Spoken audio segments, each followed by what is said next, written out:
केनचित, ये कर्मणा का भी और ज्ञानांतरेण का भी विशेषण बनेगा। यानी किसी भी कर्म के साथ या किसी भी उपासना के साथ आत्म एकत्व विज्ञान का समुच्चय करने की इच्छा विवेकी व्यक्ति नहीं करता है। उपासना और कर्म, उपासना और मतलब उपासना करने ही आते हैं। कर्म ये शरीर और बाह्य इंद्रिय प्रधान होता है। शरीर निर्वर्त्य, स्थूल शरीर निर्वर्त्य और बाह्य इंद्रिय निर्वर्त्य जो होगा उसे कर्म शब्द से कहते हैं। और केवल मन से होने वाला जो कर्म उसे उपासना कहा जाएगा। तो उपासना में बाह्य इंद्रियों के भी संयम की जरूरत होती है और शरीर के भी संयम की जरूरत होती है। और तो बैठ करके उपासना एक स्थान पर सीधे आसन लगा करके की जाती है ना। उपासना यानी ध्यान।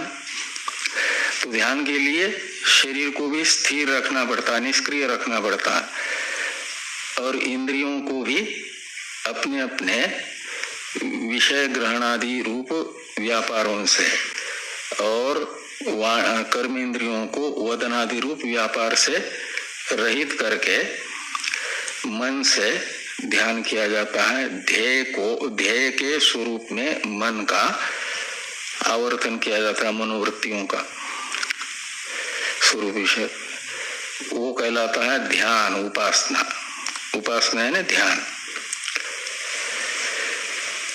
उसमें मन की प्रधानता है। और कर्म में हस्तादि इंद्रियों की, जैसे यज्ञ करना है तो हाथ से हवन सामग्री उठा करके स्वाहा, ये ऐसे किया जाता है।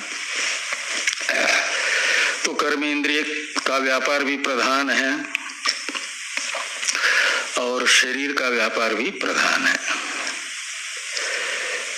वाग इंद्रिय से मंत्र भी बोले जाते हैं, वो कर्म है। तो किसी कर्म के साथ या उपासना के साथ आत्म एकत्व ज्ञान रूप जो यथार्थ ज्ञान है, आत्म याथात्म्य विषय को अनुभव है, उसका समुच्चय करने की इच्छा कोई भी विवेकी व्यक्ति नहीं करता। ये यद आत्म एकत्व विज्ञानम तन्न केनचित कर्मणा ज्ञानांतरेण वा ह्यमूढ़ समुच्चितिसति, इस वाक्य का अर्थ निकलेगा। ऐसा कैसे ज्ञात हुआ? तो कहा इसलिए कि यस्मिन् सर्वाणि भूतानि आत्मैवाभूत विजानत तत्र को मोह कशोक एकत्व अनुपश्यत, ये जो मंत्र है, इस मंत्र ने क्या किया कि साध्य साधन भाव, ये साध्य साधन भेद उपमर्देन, ये पूर्व में आया ना, अकामिनः साध्य साधन भेदोपमर्देन यस्मिन् सर्वाणि। तो यस्मिन् सर्वाणि ये ईशावास्य उपनिषद का मंत्र है। और ये मंत्र क्या कर रहा है? ये मंत्र ये बता रहा है कि साध्य साधन रूप जो भेद है और उसका उपमर्दन है बाध। तो जिस समय, यस्मिन का अर्थ है जिस समय या जिस आत्म स्वरूप में, ये पहले आया था ना, यस्मिन काले या यस्मिन आत्मनि सर्वाणि भूतानि आत्मैव अभूत। तो अध्यस्त का वास्तविक स्वरूप अधिष्ठान ही होता है। तो अध्यस्त है प्रकृति तथा प्राकृत समस्त जगत और अधिष्ठान है आत्मा।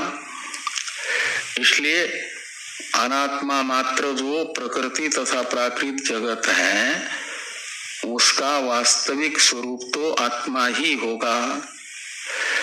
यस्मिन यानी जिस समय ऐसा होगा, जिस क्षण अध्यस्त को अधिष्ठान रूप से ही ग्रहण किया जाएगा, अनुभव किया जाएगा, तो प्रकाश होते ही सर्पादि का जैसे रस्सी रूप से ही ग्रहण होता है, तो उस समय फिर कोई भेद नहीं रहता है ना। ऐसे साध्य साधन भेद का उपमर्दन बाद होगा। कब? जब उत्तम अधिकारी को अहम ब्रह्मास्मि ऐसा अधिष्ठान रूप से ही अध्यस्त मात्र का ग्रहण होगा। उस समय फिर कहते तत्र को मोह का शोक एकत्वम अनुपश्यते, उस क्षण में शोक मोह रूप जो बंधन है यानी दुखों की आत्यंतिक निवृत्ति, अज्ञान के कार्य शोक मोह का समूल उच्छेद, ये मोक्ष होता है। ये यहाँ पर बताया इस मंत्र के द्वारा साध्य साधन भेद का उपमर्दन यानी बाध पूर्वक अकामी के लिए यानी सन्यासी के लिए आत्म एकत्व विज्ञान जो बताया गया है उसका, यद आत्म एकत्व विज्ञानम ऊपर से जोड़ देना उक्तम, तो तन्न केनचित कर्मणा, उस तत्शब्द से लेना आत्म एकत्व विज्ञान को, उस आत्म एकत्व विज्ञान का न तो किसी कर्म के साथ न तो किसी उपासना के साथ समुच्चय करने की कोई शास्त्र मर्मज्ञ व्यक्ति इच्छा करेगा, इच्छा नहीं करेगा।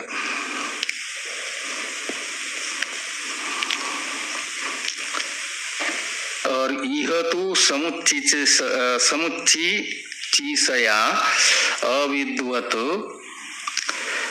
अविद्वदादि निंदा क्रियते,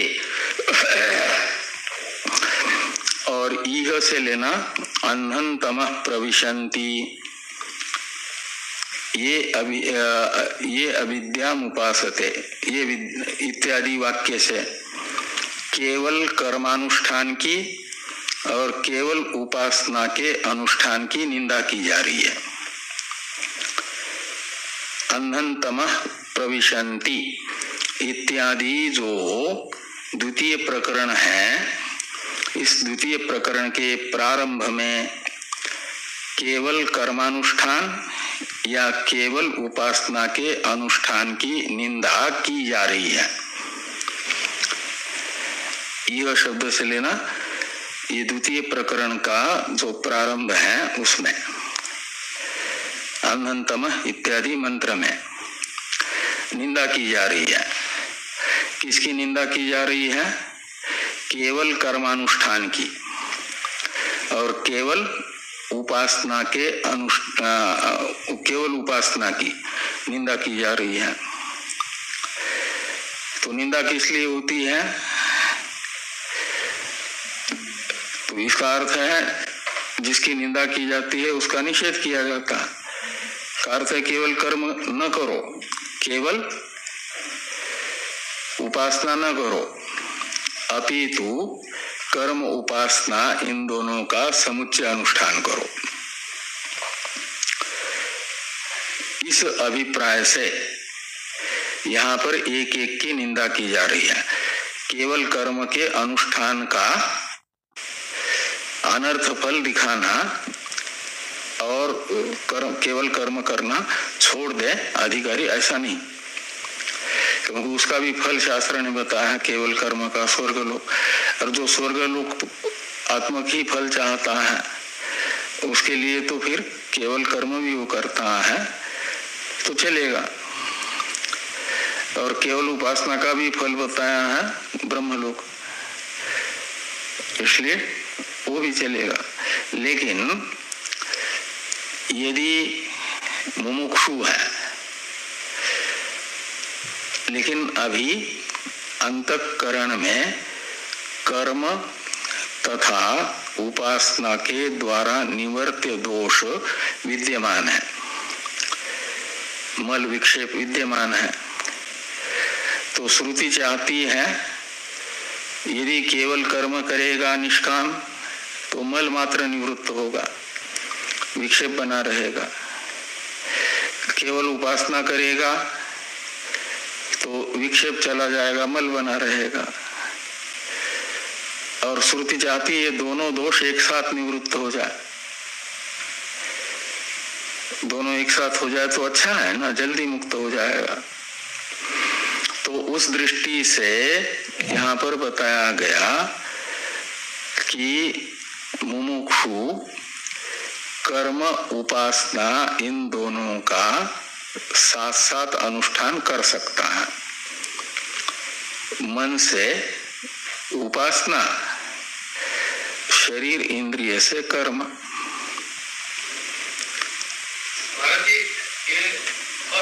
तत्र च यस्य येन समुच्चय संभवति न्यायतः शास्त्रतो वा तद इह उच्यते।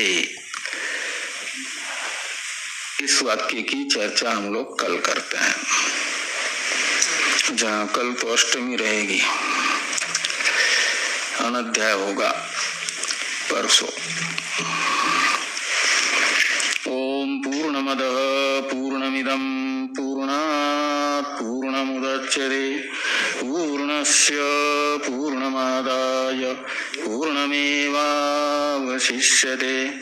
ओम शांति शांति शांति ही। मेरे प्यारे दोस्तों, आपका स्वागत है। धन्यवाद श्रवण करने का। सभी के मंगल की कामना करते हुए यहीं विश्राम देते हैं, पुनः भेंट करेंगे आपसे। बहुत बहुत धन्यवाद। आपको अच्छा लगे तो शेयर कीजिए।